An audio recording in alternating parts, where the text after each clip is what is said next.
గురుభ్యో నమః. హరి ఓం. స్వాగతం. నిన్న మనం మొదలు పెట్టుకున్న దేశీయ గోవుల గురించి విజయ్ కుమార్ శర్మ గారు మొదలుపెట్టిన కార్యక్రమం ఇవాళ రెండో రోజు మనం దాన్ని ప్రారంభించుకుందాం. విజయ్ కుమార్ గారు మొదలు పెట్టచ్చండి మీరు.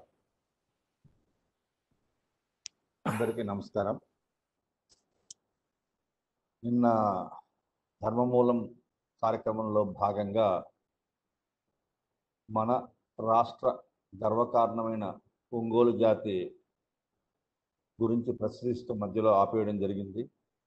అక్కడి తర్వాయి భాగాన్ని ఈరోజు మనం మొదలు పెడదాం. దేశీయ గోవుల్లో ముఖ్యంగా మన రాష్ట్రానికి పరిమితమై మన రాష్ట్ర పేరు ప్రఖ్యాతులు వినుమడింపజేసినవి ఒంగోలు జాతి మరియు పుంగనూరు జాతిని అనుకున్నాం. ఈ ఒంగోలు జాతి ఒంగోలు, నెల్లూరు, ప్రకాశం, గుంటూరు, కృష్ణా, వెస్ట్ గోదావరి, ఈస్ట్ గోదావరి జిల్లాల్లోనూ మరియు రాయలసీమలో చిత్తూరు మినహాయించి అనంతపురం, కర్నూలు, కడప జిల్లాల్లోనూ, తెలంగాణ ప్రాంతంలో మహబూబ్నగర్, నల్గొండ, ఖమ్మం జిల్లాలను విస్తృతంగా వ్యాపించింది. ఒంగోలు గోజాతికి ఉన్న ప్రశస్తి చాలా అమోఘం అనుకున్నాము. -10 డిగ్రీల సెంటిగ్రేడ్ నుంచి 50 డిగ్రీల సెంటిగ్రేడ్ వరకు, అంటే అత్యంత శీతల స్థాయి నుంచి అత్యంత ఉష్ణ స్థాయిని భరించేటువంటి శారీరక అంతర్గత నిర్మాణ సౌలభ్యం ఉన్న ఏకైక జాతిగా ఈ ఒంగోలు జాతి కీర్తి గడించింది. దీని యొక్క శాస్త్రీయ వివరణ ఏమిటంటే, ఈ జాతి శీతల వాతావరణంలోనూ పరిపుష్టిగా ఉండగలదు, అత్యంత ఉష్ణమైన ప్రాంతాల్లోనూ కూడా అదే స్థాయిలో మనగలదు. అతి ఉష్ణాన్ని, అతి శీతలాన్ని తట్టుకునేటువంటి శక్తి సామర్థ్యాలు ఈ జాతికి ఉన్నాయని విశదమవుతూ ఉంది. అంతేకాకుండా ఈ జాతి అత్యంత తక్కువ పోషణ ఇచ్చినా కూడా మనగలుగుతుంది. లేదు, దాని బరువును బట్టి శాస్త్రీయ ప్రామాణిక దృక్పథంతో కూడా పోషించిన సదరు మేతను కూడా స్వీకరిస్తూ ఉంటుంది. అంటే అతివృష్టి, అనావృష్టి పరిస్థితుల్లోనూ కూడా పోషణ ఉన్నా లేకున్నా కూడా మౌనంగా భరిస్తూ తన యొక్క జీవన గతిని సాగిస్తూ ఉంది. దీని శాస్త్రీయ వివరణలోకి వెళ్ళినట్లయితే బేసల్ మెటబాలిక్ రేట్ అంటాం. ప్రతి అనుక్షణము జీవించి ఉన్న ఏ ప్రాణిలోనైనా జరిగే నిరంతర జీవ రసాయన ప్రక్రియ అనేది చాలా స్తబ్దుగా ఉంటుంది, మెల్లగా కొనసాగుతుంది ఈ జాతి పశువుల్లో. అనగా ఈ గోజాతి వాటి యొక్క శరీర జీవ రసాయన ప్రక్రియను నియంత్రించుకునేటువంటి యొక్క విలక్షణమైన శక్తిని కలిగి ఉన్నాయి. ఇదే సంకర జాతి గోవుల్లో ఇటువంటి విధి విధానం ఉన్నట్టుగా శాస్త్రీయత ఎక్కడా నిరూపణ కాలేదు.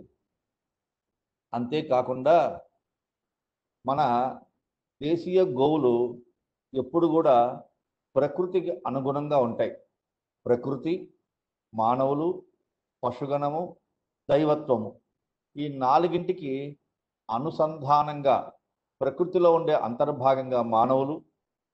ఈ మానవుల నుంచి దైవత్వాన్ని తీసుకెళ్లాలంటే మనం నిత్యము దైనందిన కార్యక్రమాల్లో సాగించేటువంటి వివిధ కార్యక్రమాలకు కూడా ఆలంబనగా, మాధ్యమంగా ఉపయోగపడే గోజాతిని ఒంగోలు గోజాతిగా శాస్త్రజ్ఞులను పేర్కొనడం జరిగింది.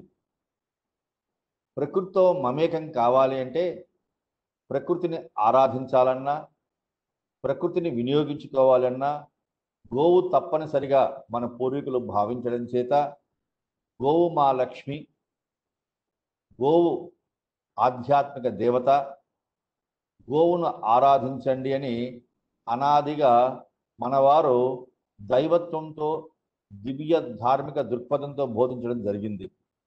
అయితే మనం దాన్ని పుక్కిటి పురాణాల్లాగా వినడానికి ఎబ్బెట్టుగా ఉంటుందని నిరూపణ కాని విషయాలుగా వదిలివేశాం. కానీ ఈనాడు ఆ విషయాలే అత్యంత ఆవశ్యకమైనటువంటి పరిజ్ఞాన పరిమళాలుగా భావిస్తూ మనం వాటిని ఈనాడు స్వీకరిస్తూ ఉన్నాం. చాలా సంతోషం. ఈనాటికైనా మనకు ఈ ఒంగోలు జాతి ప్రత్యేకించి ఎలాంటి గృహ వసతిని కూడా కోరదు.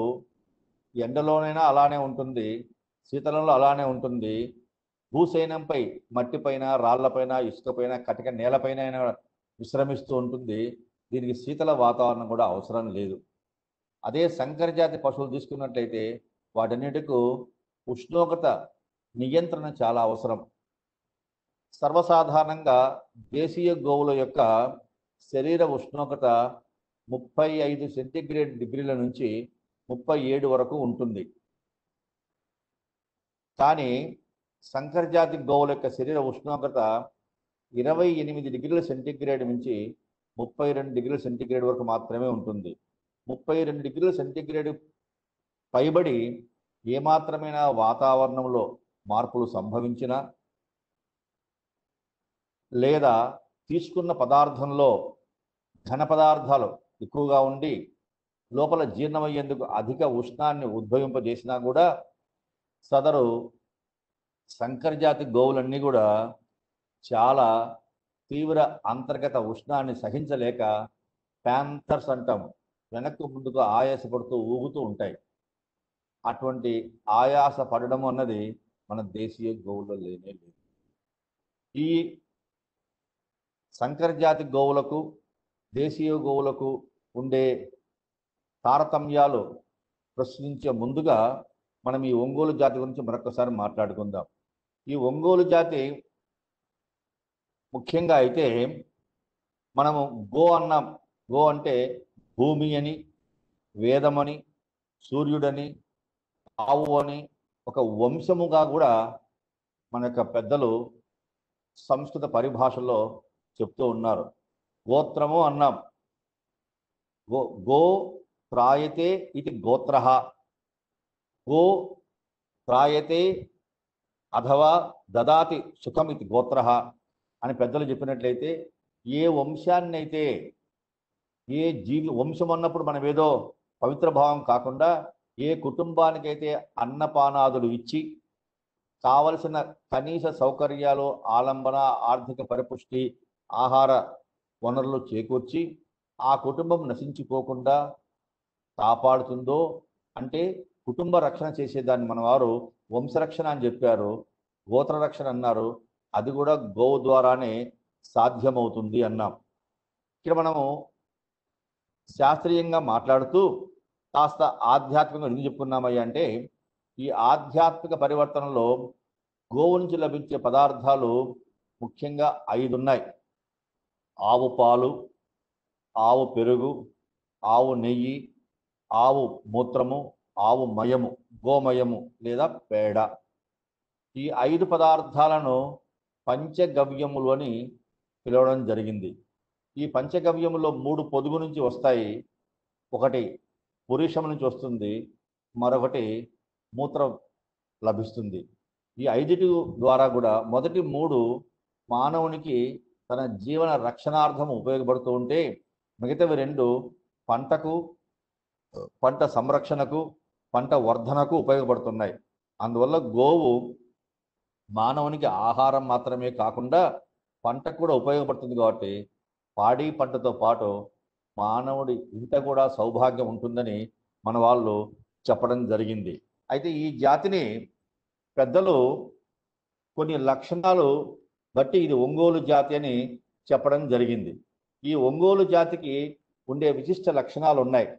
మనం చూడ్డానికి ఒంగోలు, రెడ్ సింధి, కృష్ణ వ్యాలీ, గిర్ ఇవన్నీ ఒకే మాదిరిగా ఉంటాయి అనుకున్నాం. దేశీయ గోవులకు విదేశీయ గోవులకు ఉండే 2 ప్రామాణికము, ప్రాముఖ్యము, బాహ్యంగా ఎవరైనా కూడా చూడగలిగిన తేడాలు ఏంటయ్యా అంటే, దేశీయ గోవులకు మూపురం ఉంటుంది, గంగడోలు ఉంటుంది. మూపురం అనేది ముందు కాళ్ళ యొక్క పై భాగంలో వచ్చే convergence of the 4 limbs at the area of thoracic and neck region. దాన్ని మనం మూపురము అంటున్నాం. నిజంగా చెప్పాలంటే మూపురము శివుని యొక్క స్వరూపము, శివరూపము. దాన్ని మనము గోపురము అంటాం. ఆ మూపురమే శివుని కాపురం అని పెద్దలు చెప్తూ ఉంటారు. ఈ మూపురం ఉన్నది దేశీయ గోవులకు మాత్రమే. ముఖ్యంగా మరొక మాటలు చెప్పాలంటే కర్మభూమిగా విశ్వవ్యాప్తమై విఖ్యాతమై వెలుగొంది ఒక్క భారతదేశంలో ఉన్న గోవులకు మాత్రమే ఈ మూపురం ఉంది. మరి ఏ ఇతర జాతికి కూడా మూపురం లేదు.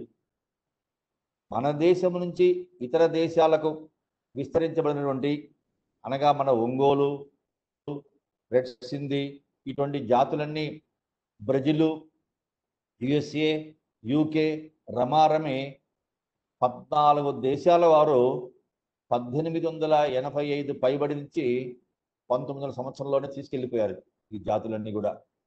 అంటే మన దేశం నుంచి విదేశాలకు వెళ్ళిన స్వదేశీ గోజాతులకే మూపురం ఉంది, కానీ అక్కడ ఉత్పత్తి చేసిన జాతులకు మూపురం లేకుండా పోయింది. కారణం ఏంటంటే అక్కడి జాతులతో సంకరం చేసినప్పుడు మూపురం అంతరించిపోతుంది. మన దగ్గర కూడా నిన్న అనుకున్నట్లుగా Holstein Phrygian, Jersey, గరెన్సీ, brown Swiss అనే జాతులతో సంకరం చేసిన దేశీయ గోవులకు మూపురము లేదు. మూపురము లేని ఆ ఆవులు ఆధ్యాత్మిక ధార్మిక సౌలభ్యానికి నోచుకోలేదని పెద్దలు చెప్తున్నారు. మూపురము లేని ఆవు పాలు పూజకు అర్హమైనవి కావు, పూజార్హములు కావని చెప్పన్నారు.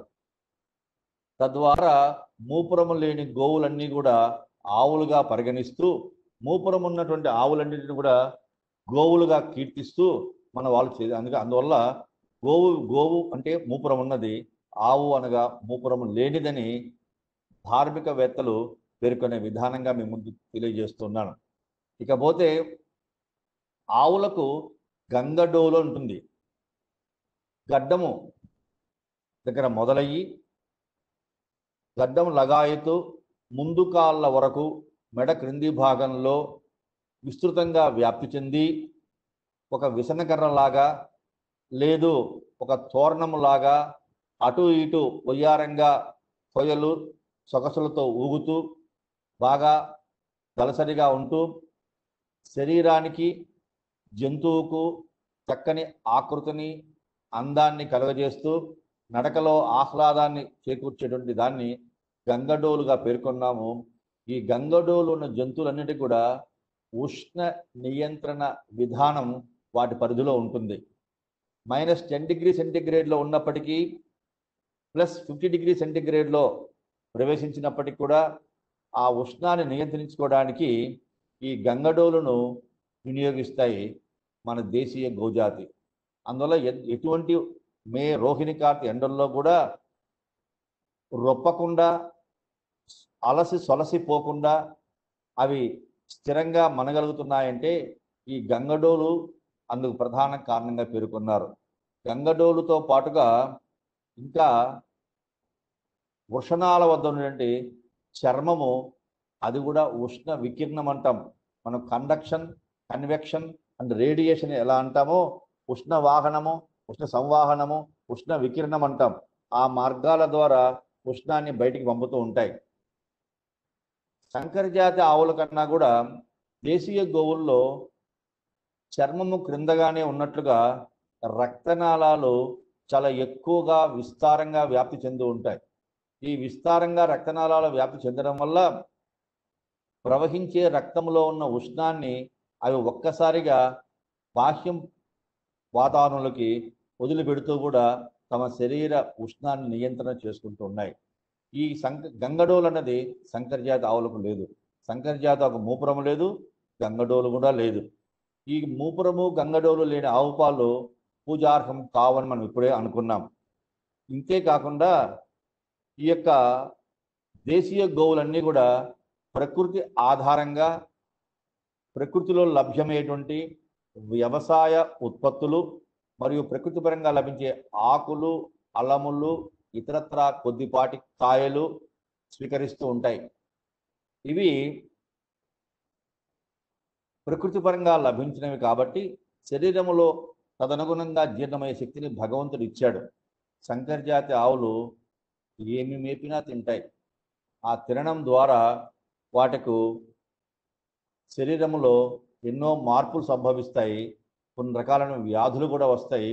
ఇటీవల కాలంలో మనం వినే ఉంటాము, మ్యాడ్ కౌ డిసీజ్ అన్నారు, బొవైన్ స్పాంజియోఫార్మ్ ఎన్సెఫలైటిస్. అటువంటి ఆవుల ద్వారా పిఎస్సి బొవైన్ స్పాంజియోఫార్మ్ ఎన్సెఫలైటిస్ డిసీజ్ మానవులకు వస్తుంది, గోవులకు వస్తుంది.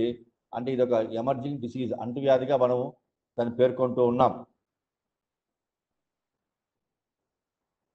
అంతవరకు మనం ఆలోచించే ముందుగా ఇంకా చూసినట్లయితే ఈ ఒంగోలు జాతి ముందు నెల్లూరు అని పేర్కొన్నాము. ఈ నెల్లూరు జాతి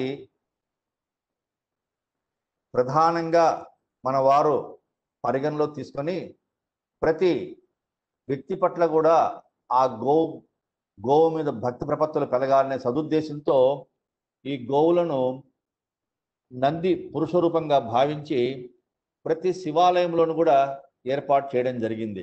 శివాలయంలో ఎందుకయ్యా ఆధ్యాత్మిక విషయాలు కాదు కదా అంటే, ఒక నిర్ధారిత ప్రామాణిక లక్షణాలు కలిగి ఉన్నటువంటి గోవైన, వృషభరాజము నంది అయినా ఎలా ఉండాలి అంటే, ప్రతి ఒక్కరికి పలు పర్యాయాలు పలు మార్లు చెప్పి విసిగించి అతనిలో ఆ విషయాన్పై ఆసక్తి కలుగజేసేదానికన్నా కూడా భగవంతుని సేవించు, స్మరించు, ఆరాధించు, సౌఖ్యాన్ని స్వీకరించు అని చెప్పినప్పుడు అతను అనునిత్యము భగవంతు సేవకు, భగవద్ దర్శనానికి వచ్చినప్పుడు చూడగానే ఆ నంది యొక్క లక్షణాలని గమనిస్తే, ఈ నందే కదా మన ఇంట్లో ఉండేటువంటి యొక్క వృషభరాజమని కానీ, ఈ నంది కూతురే లేదా తల్లే కదా మన ఇంట్లో గోవని కానీ అతడు ఆనందాన్ని పొందే అవకాశం ఉంటుంది.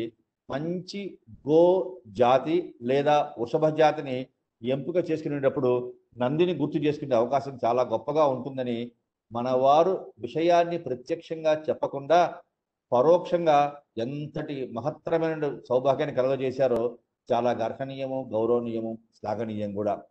ఇవి ఈ ఒంగోలు జాతి వల్ల పెయ్యల కన్నా కోడదూరుల అమ్మకం ద్వారానే అధికంగా మనకు ధర వస్తుంది అనుకున్నాము. ఈ జాతిని చూడడం వల్ల నందీశ్వరుడు, నంది అన్న మనం ఈశ్వరుని సమానంగా ఇస్తాం.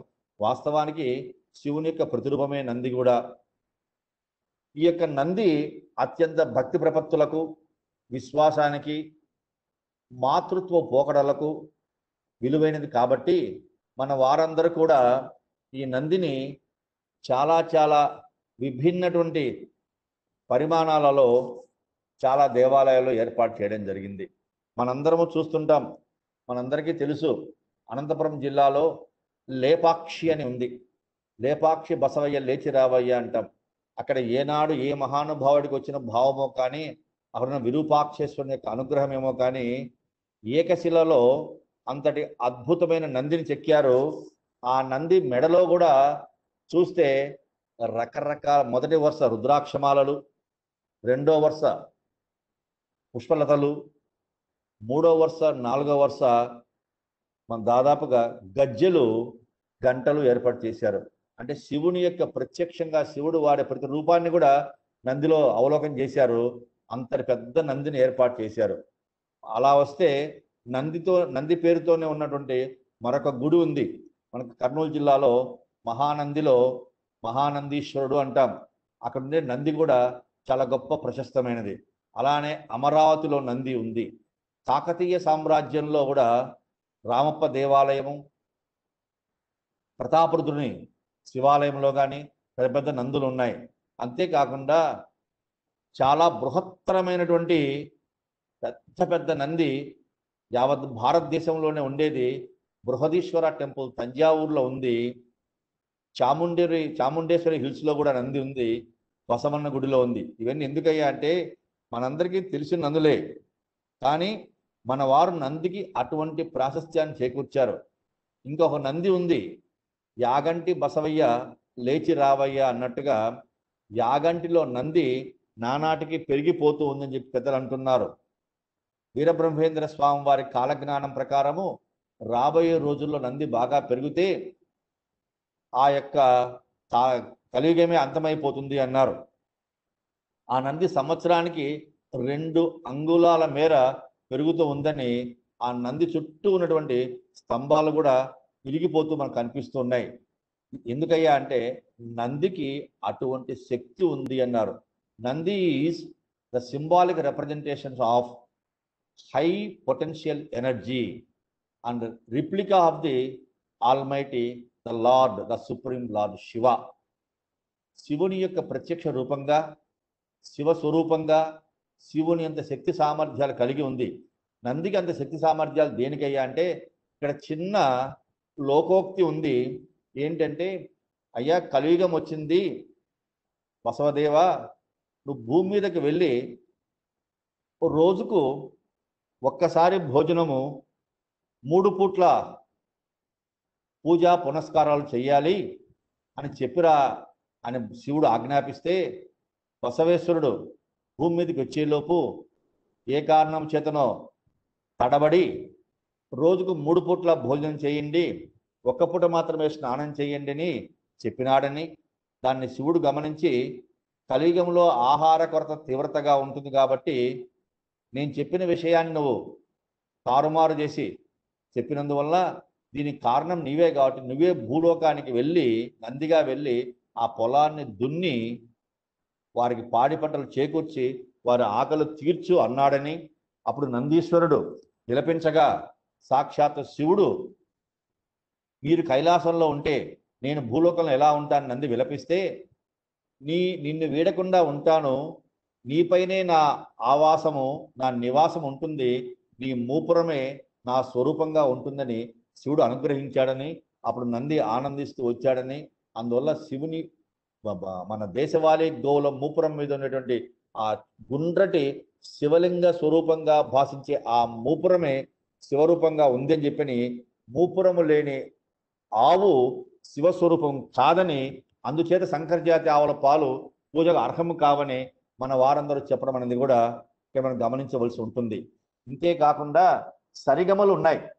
సా రి గ మ ప ద ని స. అందులో 2వ స్వరమైనటువంటి రిషభము అంటారు. ఆ రిషభం కూడా వృషభం నుంచి వచ్చింది అని, ఈ నంది నుంచి వచ్చింది అన్నాం. సరిగమ పదనిలో ఉండేటువంటి 7 స్వరాలు కూడా జంతువులు మరియు పక్షుల యొక్క కిలకిలా రావాలు, జంతువుల యొక్క స్వర ఆరావ స్వరూపంగానే ఈ సరిగమలు ఏర్పడ్డాయని ఇందు రూపంలో మీకు కూడా మరొకసారి గుర్తు చేస్తున్నాను. లేపాక్షి బసవయ్య ఒక విధంగా ఉంటే, హరప్పా మొహంజదారో గురించి నిన్న మనం మాట్లాడుకున్నాం. ఆ హరప్పా మొహంజదారోలో ఉన్నటువంటి ఆనాటి ఈ అపురూప చిహ్నాన్ని గమనించినట్లయితే, కొడవలి ఆకారంలో ఉన్న బారు కొమ్ములతో విస్తృతమైన విశాలమైన ఎన్నో గోచిపెట్టి పంచగట్టిన విధంగా కుచ్చుపోసిన భరతనాట్యం స్త్రీ కట్టినటువంటి కుచ్చు చీరలాగా ఎన్నో మడతలతో ఉన్నటువంటి ఈ గంగడోలు, మెడలో ఆభరణాలు, ఈ విస్తృతమైనటువంటి దృఢమైన పటిష్టమైన కాయము ఇదంతా కూడా గమనిస్తున్నాం. కానీ ఈనాడు నందీశ్వరుని మనం చూస్తే ఎన్నో మార్పులు జరిగాయి, ఎన్నో మార్పులు వచ్చాయి. ధర్మానికి ప్రత్యేక కుంపెల్ల శర్మ గారు చాలా చక్కటి పతాక శీర్షిక పెట్టారు, ధర్మమూలం అన్నారు. ఆ ధర్మమూలం గురించి నేను చెప్పేటువంటి శక్తి సామర్థ్యాలు లేకపోయినప్పటికీ కూడా ఒక్క మాట విన్నవిస్తాను. అందరూ కూడా త్రేతాయుగంలో రామో విగ్రహవాన్ ధర్మ అన్నారు. ఆ మహానుభావుడు ధర్మాన్ని ఎలా ఉంటుందయ్యా ధర్మం అంటే, ధర్మాన్ని ఒక ప్రతిమగా అచ్చుపోస్తే ఆ స్వరూపమే రాముల వారు అని చెప్పాడు వాల్మీకి మహర్షి. అదేవిధంగా ద్వాపర యుగంలో చూసినట్లయితే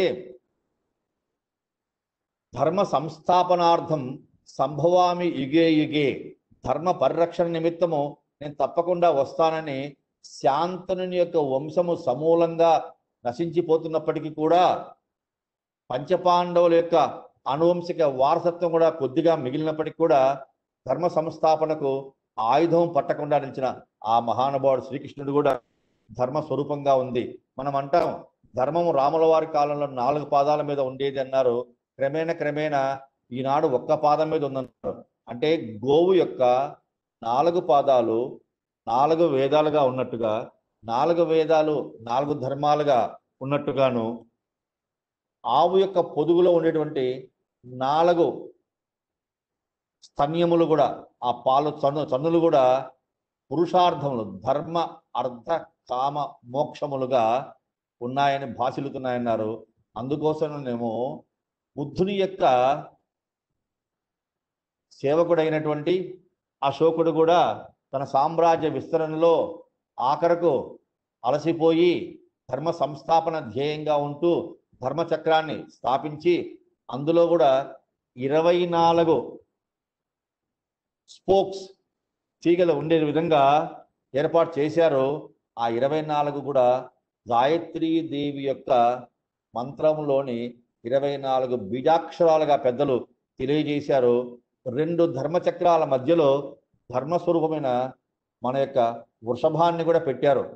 మనం ఎప్పుడైనా విష్ణుమూర్తి సహస్రనామంలో కానీ ఈశ్వరుని యొక్క సహస్రనామంలో కానీ వృషభ రూప వృషభాయ నమః వృషాయ నమః అని చెప్తూ ఉంటాం. వృషభం రాత్రి కల్లో ఎద్దు కనిపిస్తే ధర్మదేవత కనిపించిందని, అదే గోరూపం కనిపిస్తే సాక్షాత్తు లలితా పరమేశ్వరి మహాదేవదేవి బాలా త్రిపుర సుందరి దేవి కనిపించిందని హైందవులు అమితంగాను అమోఘంగాను నిర్వివాదంశంగాను బాగా హృదయం నిండగా ఉండేటువంటి యథార్థ విషయము. అంటే పురుష రూపంలో ధర్మస్వరూపమైన దేవదేవుడు జగద్రక్షకుడు శ్రీ మహావిష్ణువుగాను, స్త్రీ స్వరూపంలో జగద్రక్షని కాత్యాయనిగాను మనం పూజిస్తున్నాము. అటువంటి ధర్మదేవతను కూడా ఇక్కడ ఏర్పాటు చేయడం జరిగింది. అంటే ధర్మ సంస్థాపనలో గో ఉండాలన్నారు. అందుకే ధర్మము 4 పాదాలు లేదు, 1 పాదం మీద 3 పాదాల మీద అన్నది కూడా యథార్థమని మనం తెలియజేస్తూ ఉన్నాం. లేపాక్షి బసవేశ్వరం మనందరం గమనించవచ్చు. చాలా ఉత్కృష్టమైనటువంటి మహా గొప్ప రూపంగా మనం భావిస్తున్నాం. ఇకపోతే ఇదే నంది ఇక్కడ చూడండి, బృహదీశ్వరాలయంలో ఎంత పెద్ద నందీశ్వరుడు ఉన్నాడో. ఈ నందికి ఇంత ప్రాముఖ్యత ఎందుకు ఇచ్చారయ్యా అంటే, మన పండుగలు కూడా కొన్ని పండుగలు ఉన్నాయి. ఇప్పటికి కూడా కర్ణాటకలో బసవన్నని, బసవేశ్వరుడని, బసవరాజ ముదయారని ఒక సాక్షాత్తు శివుని రూపంగా ఉంటూ ఆ బసవ మత వ్యవస్థాపకుడి బసవన్నను పూజిస్తారు. అదేవిధంగా సంక్రాంతి పండగలలో కూడా ఈ బసవదేవుణ్ణి కనుమ పండగ అన్నారు. మనకు భోగి సంక్రమణము కనుమ పండుగలు చూసినట్లయితే మన భోగానికి వైభోగానికి సంపత్తుకు ఆనాటి పంటలు పండించి అలసిపోయి ఆ సౌభాగ్యాన్ని అంతా కూడా ఇంటికి తీసుకొచ్చి రాసులుగా పోసి ఆ రాసులే సిరి సంపదలుగా మార్చి మన ఇంట్లో కలకల్లాడి చేసినటువంటి మూలాధారమైన పురుషుడు నందీశ్వరుడుగా భావిస్తూ అన్ని రకాల జీవులను కూడా గోవులు, వృషభాలను, ఇతర పశుపక్ష్యాదులను, ఇతర జీవులను కూడా పూజించడం జరుగుతూ ఉంటుంది. అందుకనే నందికి అపారమైనటువంటి గౌరవం ఇచ్చారు. నేను అనుకున్నాం bull is half of the heard అని. ఒక మగ పొంగవుడు, ఒక పురుష పొంగవుడు దాదాపుగా సగం జాతిని సంరక్షిస్తాడు, సగం జాతి యొక్క ప్రతిరూపంగా నిలుస్తాడని నందిని ఆరాధించారు. శైవమత స్థాపకులైనటువంటి శాతవాహనులు కానివ్వండి, మరే ఇతర పూర్వీకులైన మహారాజులు కానివ్వండి, శైవమతస్థులందరూ కూడా ఇలా శైవమత వ్యాప్తి నిమిత్తము శివాలయాలు సంస్థాపించడంతో పాటు ప్రతి గ్రామంలో కూడా ఒక ఆబోతును వదిలే ముందు ఆ ఆబోతు లక్షణాలు ఎలా ఉండాలి అని తెలియజేయడం నిమిత్తమే కాబోలు ప్రతి గ్రామంలో కూడా ఒక నందీశ్వరుని బొమ్మను, విగ్రహాన్ని, ప్రతిమను వాళ్ళందరూ ఏర్పాటు చేయడం, రాతివైనా సిమెంట్ అయినా కూడా. ఇక్కడ చూడండి, చాముండి హిల్స్ లో ఉండే నందీశ్వరుడు ఎంత అమోఘంగా, అద్భుతంగా, ఆహ్లాదభరితంగా అందరిని ఆకర్షిస్తూ ఉన్నాడు. మనందరం గమనించాలి, ఈ నందిని చూసి కొన్ని లక్షణాలు తెలుసుకోవాలి. ఆ నందీశ్వరులో చూస్తే మనకు ముఖమంతా కూడా కాంతివంతమైన, తేజోవంతమైన, బాగా పైకి ఉబికినటువంటి కళ్ళు కనిపిస్తూ ఉన్నాయి. నాసికా రంధ్రాలు విశాలంగాను, ఊర్ధ్వలోకాను చూస్తున్నట్టుగాను, పెద్దవిగాను ఉండి గాలి పీల్చే గుణాన్ని అధికంగా చేస్తున్నాయి.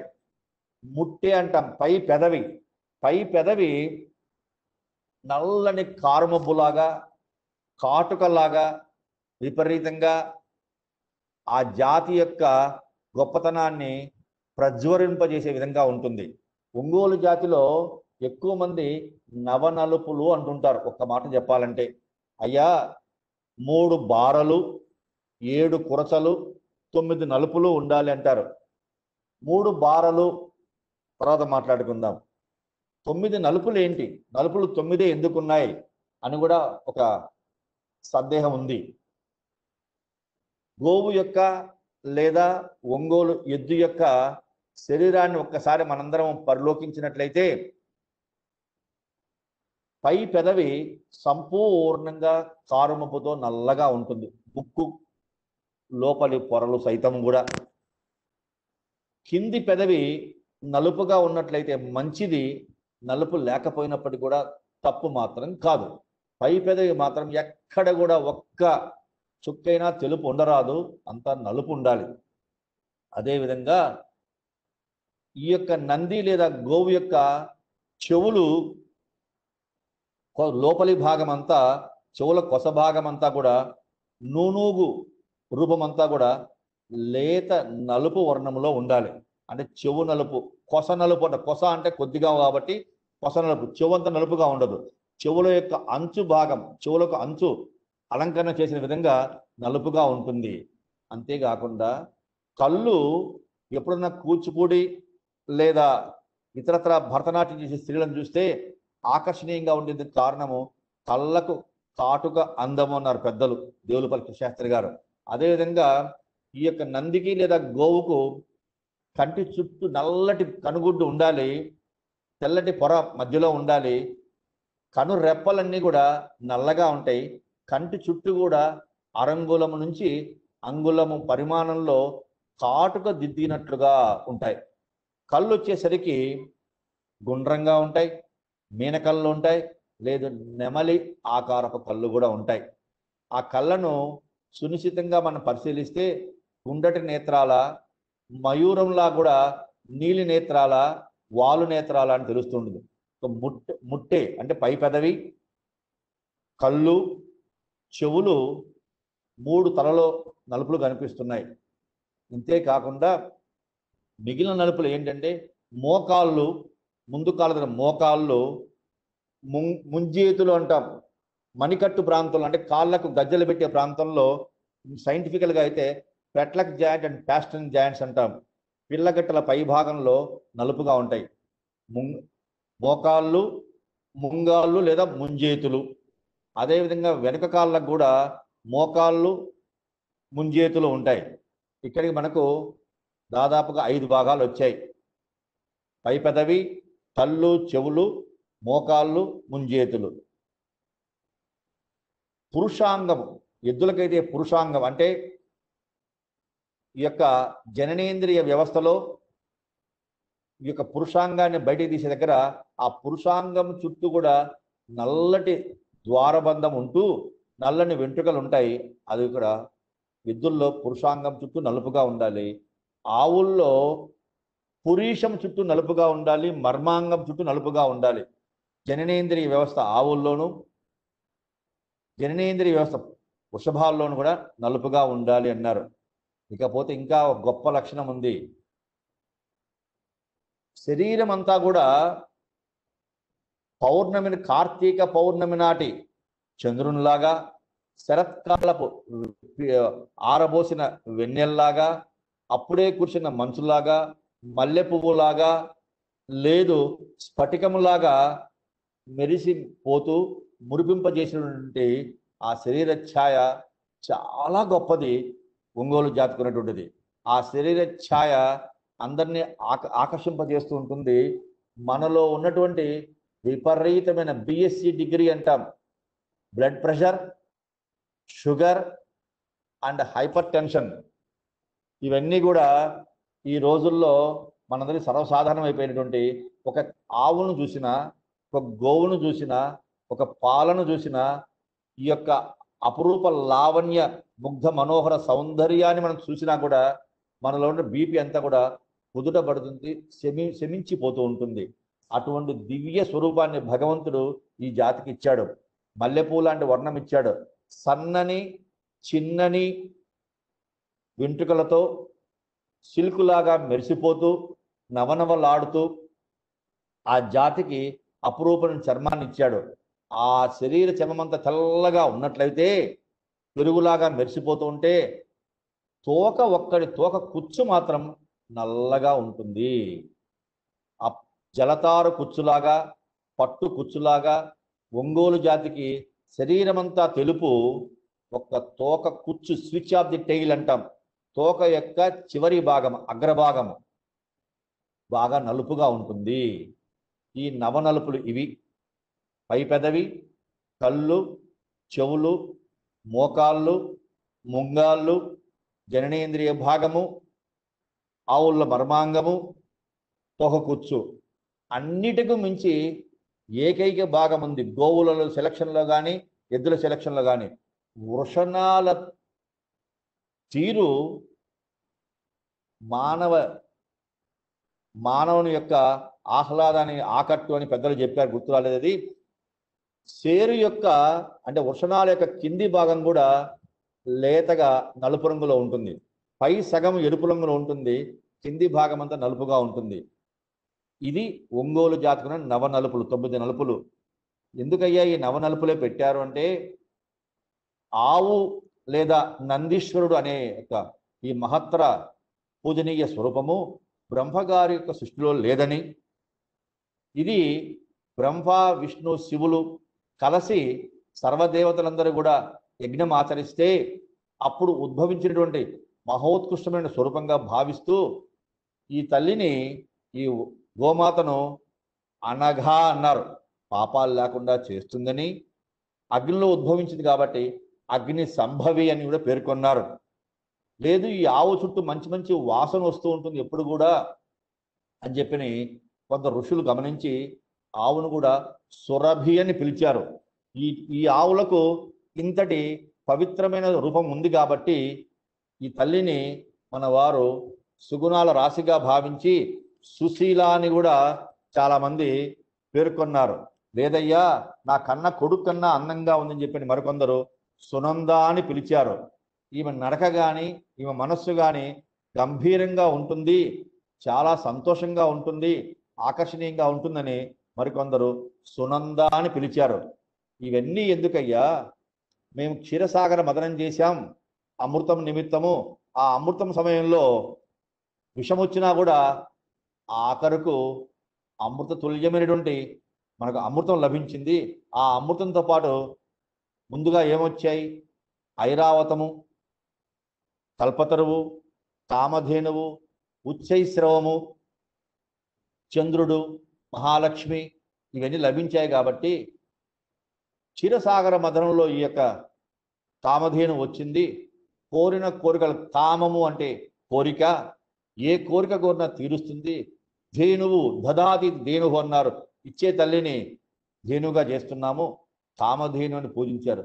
ఇంతటి గొప్ప ఆకారము కానీ, ఆకర్షణీయత కానీ, అపరూప లావణ్యం కానీ వర్ణించడానికి ఊహకు అందనటువంటి భాషకందనటువంటి భావం కానీ ఒంగోలు జాతిలో ఉట్టుపడుతూ ఉంటే, అందుకే యావత్ ప్రపంచమంతా కూడా ఒంగోలు జాతి భారతదేశం యొక్క గర్వకారణము. మరియు అంతర్లీనంగా ఆంధ్రప్రదేశ్ రాష్ట్రం యొక్క గొప్ప గర్వించేటువంటి ముద్దు బిడ్డ అన్నారు. 2004వ సంవత్సరంలో ఆనాటి ముఖ్యమంత్రి వర్యులు డాక్టర్ వైఎస్ రాజశేఖర రెడ్డి గారు కడప జిల్లాలో కేవలము ఈ ఒంగోలు జాతి ఆబోతుల మరియు ఆవుల యొక్క అందాల ప్రతిభా పాటవ సామర్థ్యాన్ని నిరూపించేందుకు వారు దాదాపుగా వారం రోజుల పాటు ఎన్నో పరీక్షలు, ప్రదర్శనలు నిర్వహించారు. అందులో పాల్గొనే సదవకాశం నాకు కూడా లభించింది. ఆ రోజు వారు ఒంగోలు జాతిని వర్ణిస్తూ ఏదైనా ఒక పద్యాన్ని వినిపించమంటే ఈ నవనలుపులనే పేర్కొంటూ ఒకనాడు కవిత్వం కూడా రాయడం జరిగింది. అంతేకాకుండా 3 బారులు అన్న, బారు అనగా పొడవు అన్న తెలుగులో అర్థం. బారువులు, బారు అంటే పొడవు అని అర్థం. 3 పొడవులు ఏంటయ్యా అంటే, నడిబారు అన్నారు, వెన్నుపూస శరీరం అంతా ఎంత పొడవుగా ఉంది, ఎంత బారుగా ఉంది, నడి ఎంత బారున్నట్లయితే శరీరంలో ఉన్నటువంటి అవయవాలు అంత సుస్థిరంగా ఉంటాయి, అన్ని అవయవాలకు సరైన స్థలము లభిస్తుంది, జీర్ణ వ్యవస్థ బాగా ఉంటుంది, నడిబారు ఉండాలి అన్నారు. మరొకటి జబ్బబారు అన్నారు. జబ్బ అంటే మనందరికీ తెలుసు, భుజం యొక్క పై భాగము.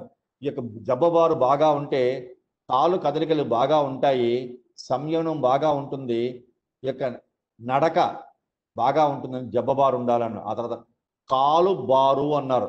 కాలు కూడా పొడవుగా ఉండాలన్నారు. జబ్బబారు చాలా ఉన్నటికి ఉంటుంది, కాలు బారు కొన్ని జంతువులకు ఉండదు. అందులో జబ్బబారు, కాలుబారు, నడిబారు అన్నారు. కాలు బారు ఉంటే ఏమొస్తుంది అన్నదాన్ని మరొకసారి ఆలోచించినట్లయితే భూమి మీద పొట్టిగా ఉన్నటువంటి ఏ జీవికైనా ఏ జంతువుకైనా ఉష్ణాన్ని సహించే లేదా భరించే శక్తి చాలా చాలా తక్కువగా ఉంటుంది. ఇది యథార్థము. సూర్యరశ్మి కిరణాలు భూమిపై పడినప్పుడు అవి పరావర్తనం చెంది తిరిగి సదరు జీవిపై అవి ప్రసరిస్తాయి. అందులో భూమికి దగ్గరగా ఉన్న వారి పట్ల ఆ కిరణాల ద్వారా పైనుంచి సూర్యభగవాన్ ద్వారా పరావర్తనం చెందిన ఈ కిరణాల ద్వారా కూడా వేడి వస్తుంది. కాబట్టి ఉష్ణాన్ని తాపాన్ని అవి భరించలేవు. అందుకే భూమికి దగ్గరగా ఉన్న ప్రతి జీవికి కూడా, పొట్టి జీవులన్నీ కూడా ఎప్పుడు కూడా ఎండను భరించలేవు. అదే విషయంలోకి వస్తే మన సంకర జాతి ఆవులన్నీ కూడా పొట్టిగా ఉంటాయి కాబట్టి నడిబారు, కాలుబారు, జబ్బబారు ఉండవు. కాబట్టి అవి ఎండను భరించలేక ఎండాకాలంలో అలసిపోయి ప్యాంథర్స్ అంటాము, సొలుపులు అంటాము, అవి బాధపడుతూ ఉంటాయి. అదే ఒంగోలు జాతికి నడిబారు, కాలుబారు ఉంది కాబట్టి ఎత్తుగా ఉంటాయి కాబట్టి అవి ఉష్ణము అంతగా ఈ శరీరంపై తాకదు. మరొక విషయం ఏంటంటే అన్ని జంతువుల యొక్క వర్ణాలన్నీ కూడా వేల రూపాయల నలుపు ఉన్నాయి, ఎరుపు ఉన్నాయి, తెలుపు ఉన్నాయి, పసుపు ఉన్నాయి, రకరకాల మచ్చలతోనూ రకరకాల విభిన్నమైనటువంటి పరివర్తన రూపాలతో ఎన్నో ఉన్నప్పటికీ కూడా ఒంగోలు జాతి గోవులు మాత్రము, ఒంగోలు అనగానే మనకు పాలలాంటి తెలుపు కనిపిస్తుంది, మల్లెపూ లాంటి తెలుపు కనిపిస్తుంది. దీనివల్ల ఏమవుతుందంటే తెలుపు అన్ని వర్ణాలను తనలో చక్కగా కలగలుపు అంటారు, తనలో ఇమిడ్చుకుపోతూ ఉంటుంది. వైట్ అబ్జార్బ్స్ ఆల్ కలర్స్ అని మనకు తెలుసు, FGR అని సైన్స్ పరంగా మనం తెలుసుకున్నాం. అందువల్ల ప్రకృతిలో ఉండే అన్ని వర్ణాలను తనను స్వీకరించి అన్నిటి యొక్క మూల రూపమైనటువంటి తెలుపును బయటికి చేస్తుంది. కాబట్టి ప్రసన్నత, ప్రశాంతత, ఆహ్లాదత చేకూరడమే కాకుండా సూర్యరశ్మిని బాగా స్వీకరిస్తుంది, బాగా తనలో ఇముడ్చుకుంటుంది. అందువల్ల ఈ ఒంగోలు జాతి ఆవులకు, ఎద్దులకు పెద్దగా అలసిపోవడము, శ్రమించడం అనేది జరగదు. మూడవది కురసలు చెప్పుకున్నాం. కురసలు చెప్పుకోవాలి. నలుపులు అయిపోయాయి, 3 బార్లు అయిపోయాయి, 7 కురసలు ఉన్నాయి. కురస ఏంటయ్యా అంటే ముట్టె కురస అన్నారు. మొహమంతా కూడా అతి పొడవుగా ఉండకూడదు, అతి పొట్టిగా ఉండకూడదు, మధ్యస్థంగా ఉంటే చాలా మంచిది. ఎద్దుల్లో అయితే ముఖం చిన్నదిగా ఉండాలి, ఆవుల్లో కాస్త పొడవుగా ఉన్నా పర్వాలేదని చెప్పి అన్నారు. అదేవిధంగా చెవులు కూడా మరీ పొడవుగా ఉండకూడదు, మరీ చిన్నవిగా ఉండకూడదు, ముఖానికి సమాంతరంగా సరిపోయినట్లుగా చక్కగా ఉండాలి అని చెవులు కొరసగా ఉండాలన్నారు. అంతేకాకుండా ఈ యొక్క నంది యొక్క మెడ భాగము, మెడ కొరస అన్నారు. మెడ పొడవుగా ఉన్నట్లయితే వ్యవసాయ పనులకు పనికిరాదు, తాడి భుజం మీద ధరించినప్పుడు బరువును సరిగా లాగలేదు అన్న విషయంతో మెడ ఎంత పొట్టిగా ఉంటే అది బరువును అంత గట్టిగా మోస్తుంది, బరువులు మోసే సామర్థ్యం మెడను బట్టి ఉంటుందండి. అందుకే పొడవు మెడ ఉన్న మనిషి అయినా జంతువైనా బరువులు మోయటకు కానీ లాగుటకు కానీ ఉపయుక్తం కాదన్నది జన నానుడిగా మనం వింటూ ఉంటాం. ఇంతేకాకుండా పురుషాంగము, ఎద్దుల్లో అయితే పురుషాంగము మరీ బయటికి పొడవుగా ఉండకూడదు, అట్లని పొట్టిగా ఉండకూడదు.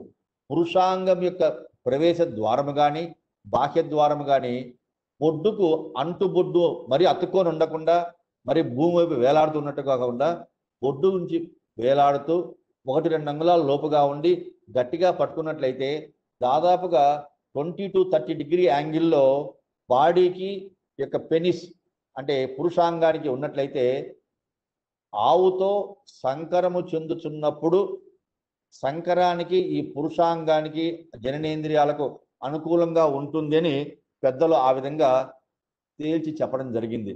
అదేవిధంగా వృషణాలు కూడా మరీ కిందికి వేలాడుతూ జాయింట్లను తగలకూడదు, మరీ శరీరం పైకి అతుక్కొని ఉండకూడదు, మధ్యస్థంగా ఉండాలి. ముఖ్యంగా చెప్పాలంటే తోక మరీ పొడవుగా భూమిని తగులుతూ ఉండకూడదు. తోక యొక్క ఆఖరు వెన్నుపూస ఆవు లేదా ఎద్దు యొక్క వెనక మోకాళ్ళ పైకి మాత్రమే ఉండాలి, పుచ్చు కిందికి ఉండవచ్చు. ఇవన్నీ కొరతలుగా చెప్పారు. ఈ కొరతలన్నీ కూడా మనము చూస్తూ పోతే ఎవరైనా ఒక ఆవును ఎద్దును కొనుగోలు చేయాలి అంటే శాస్త్రీయంగా వాస్తవంగా చెప్పాలంటే పశు వైద్యులు కూడా వైద్యం చేయగలరు, కానీ సెలక్షన్కు అంత ఉపయుక్తంగా ఉండలేరు. అందువల్ల పాతకాలం నాటివారు కానీ, జాతి పట్ల అంకిత భావం కలిగిన వారు కానీ, లేదా ఆ గోమాతల పట్ల అపురూపమైన ఎనలేని మక్కువ కలిగిన వారు కానీ మాత్రమే పశు ఎంపికలో సమున్నతంగా ఉండాలి. ఒకసారి ఒక పశువును కొనడం ఒక రోజు లేట్ అయినా పర్వాలేదు, కానీ కొన్న తర్వాత ఆ ఆవును లేదా ఎద్దును తిరిగి అమ్మకుండా మనం పోషించగలగాలి. మన దగ్గరికి వచ్చిన 10 మంది కూడా ఎక్కడ తెచ్చినారు ఇంతటి అపురూపమైన మహాజాతి ప్రతిరూపాన్ని అనేటట్టుగా ఉండాలి. ఒక్కసారి ఈ గోవు లక్షణాలన్నీ కలిగి ఉన్నటువంటి ఈ గేయాన్ని మీ ముందు వినిపిస్తాను. కాంతులకు కాటుక కళ్ళు, కనువిందు చేయు కురచ కొమ్ములు. కొమ్ములు పొట్టిగా ఉండాలన్నారు. ఈ కొమ్ములు ముద్ద కొమ్ములు అంటాం. బేస్లో బాగా వెడల్పుగా ఉంటాయి, గుబ్బెమ్మల్లాగా ఉంటాయి, పైకి వచ్చే కొద్ది ముడుచుకుపోతుంటాయి, పాయింట్ అవుతాయి. ఈ కొమ్ముల కొసలు పగుళ్ళు ఉండకూడదు. ఎద్దులకైతే పొట్టి కొమ్ములు, కురచ కొమ్ములు, ముద్ద కొమ్ములు అంట ఉండాలి. ఆవుల్లో అయితే దాదాపుగా అర్ధ అడుగు వరకు కూడా 6 అంగుళాల వరకు కూడా పైకి వరకు కూడా ఉండొచ్చు, గుండ్రంగా ఉంటాయి. ఎద్దు కొమ్ము వేరు, ఆవు కొమ్ము వేరు. అదేవిధంగా గేదెల కొమ్ము కూడా వేరుగా ఉంటుంది. గేదెల కొమ్ము బద్దలాగా ఉంటుంది, ఆవుల కొమ్ము గుండ్రంగా ఉంటుంది, ఎద్దు కొమ్ము ముద్దగా ఉంటుంది. కాంతులకు కాటుక కళ్ళు, కనువిందు చేయు కురచ కొమ్ములు, కారు మబ్బు నలుపు పెదవులు, కొననూలు నలుపు చెవులు, ఎత్తైన విశాల వదనం, ఉవ్వెత్తున ఎగిసిపడే మగతనం, పటిష్టమైన పొట్టి మెడ, పలు మడతలు గల గంగడోలు, భారీ బిగుతు వక్షస్థలం, ఒంగోలు జాతి స్వస్థలం, ముదిమి ప్రాయంపు లయలులకు మూపురం, ప్రమద గణంబులగూడి పార్వతీ పరమేశ్వరులు కొలువైన కైలాసపురం, స్తంభాల దీటు కాళ్ళు, రాచరికపు రాజసముప్పు టీవి నడక, చదునైన కటిభంగిమ, త్రికోణపు ఉదరసీమ, తీరైన కురుచ బొడ్డు, సమరీతి వృషణాల నలుపు ఆకట్టు, వాలుగా జాలువారెడు తోక జడ, నల్ల జలతారు పట్టు తోకకుచ్చు, నిఖార్సైన నిండు చంద్రుని మేని వర్చస్సు, నానాటికి కూర్చె తరగని యశస్సు, మహాసేద్యానికి మేటి మారాజు, సంస్కృతి సాంప్రదాయపు సుర కామధేనువు, పశుజాతుల నవ పారిజాతం, పొడమి రైతులకిది కొంగు బంగారం, చతుర్ముఖ బ్రహ్మదేవుడు జగానికిచ్చిన కమనీయ సజీవ మహానంది శిల్పం, తరతరాల తెలుగు జాతి ముద్దు బిడ్డ, విశ్వాంతరాల సాటిలేని మేటి దిట్ట, తెలుగు జాతి ఘనఖ్యాతి చేకూర్చు అమూల్య సిరి మన ఒంగోలు జాతి అని ఆనాడు ఈశ్వరుడు వ్రాయించాడు. అలా వ్రాయడం జరిగింది, మీ ముందు సమర్పించడం జరిగింది, మన్నించండి. ఇకపోతే 3 బారలు, 7 కొరచలు, 9 నలుపులతో భాసిలేటువంటి మల్లెపువ్వు లాంటి మధురమైన అమోఘమైన స్వరూపంగా ఉన్నట్లయితే ఈ నలుపులు దేనికి వచ్చాయి అన్నారు. ఈ యొక్క దేవతలందరూ యజ్ఞంలో హోమం చేసినప్పుడు రకరకాల స్వరూపాలు ఉన్న స్వాములందరూ వచ్చి వారి శక్తిని ధారపోశారు. ఆఖరకు మహాదేవదేవి లక్ష్మీదేవి వచ్చి, అయ్యా నాకు స్థానం ఎక్కడా అంటే, అన్ని స్థానాలు భర్తీ అయిపోయాయి, నువ్వు వెళ్ళి నా పేడలో కూర్చో అని చెప్తుంది ఆ గోమాత. అందుకే ఆవు యొక్క పేడ అనకూడదు, గోమయంగా మనం వర్ణించాలి, పేర్కొనాలి. గోమయానికి లక్ష్మీ ప్రశస్తి వచ్చింది. గంగా మహాదేవి వస్తే సర్వ యావత్తు జగాన్ని పాప పంకిలా నుంచి పవిత్రం చేసే మహాతల్లి గంగాదేవి వస్తే ఆమె గోవు యొక్క మూత్రంలో ఆవాసం ఏర్పరచుకుంది. అందుకే గోమూత్రము గంగాజలంగా మనం పేర్కొంటూ ఉన్నాం. అప్పుడు నవగ్రహ దేవతలు వచ్చి మాకు స్థానం ఎక్కడా అని కోరినప్పుడు మీరందరూ ఎక్కడ స్థానాలు ఉంటే అక్కడ స్వీకరించమన్నప్పుడు నవగ్రహాలు 9 మంది కూడా నలుపులుగా ఇంత అందమైన శరీరానికి ఇంకా అందాన్ని మేము చేకూరుస్తాము. నలుపు అంటే ఇక్కడ కీడు కాదు సుమా, తెల్లని తెలుపుకు మేము గొప్పైనటువంటి అందాన్ని ఇంకా ఈ తెలుపుదనాన్ని ఇనుమడింపజేస్తాము అని పేర్కొని పెదవుల మీద కళ్ళు కాటుకగాను, చెవుల కొసలు నలుపుగాను, ముంగాళ్ళు, ముంజేతులు, పురుష భాగము, జననేంద్రియాలు, వృషణాలు, ఈ తోక కుచ్చు భాగంలో 9 నవగ్రహాలు నిల్చున్నాయని, అందుకే నవనలుపులు వెళ్ళి విరిశాయని పెద్దలు తెలియజేస్తున్నారు. ఇంకపోతే మనం ముఖ్యంగా ఒంగోలు జాతిని శాస్త్రీయంగా ఎలా పేర్కొన్నామయ్యా అని చేస్తూ కూడా ఈ ముఖంలో కళ్ళు ఎప్పుడు కాంతులు వింటూ ఉండాలి, కళ్ళు ఎప్పుడు తేజస్సుగా ఉండాలి, శరీరం ఎప్పుడు కూడా భారీగా పొడవుగా ఉండాలన్నాము, రంగు తెలుపుగా పేర్కొన్నాము, ముఖంలో ముఖతనం వెళ్ళి విరియాలి, ఆడ పశువుల్లో ఆడతనం వెళ్ళి విరియాలి, అదేవిధంగా ముక్కు మధ్యలో 2 ముక్కుగోళ్ళ మధ్యలో సన్నటి ఊహా చిత్రాన్ని కానీ గీతను కానీ రేఖను కానీ గీసినట్లయితే 2 భాగాలను సమాంతరంగా విడదీస్తున్నట్టుగా ఉండాలి.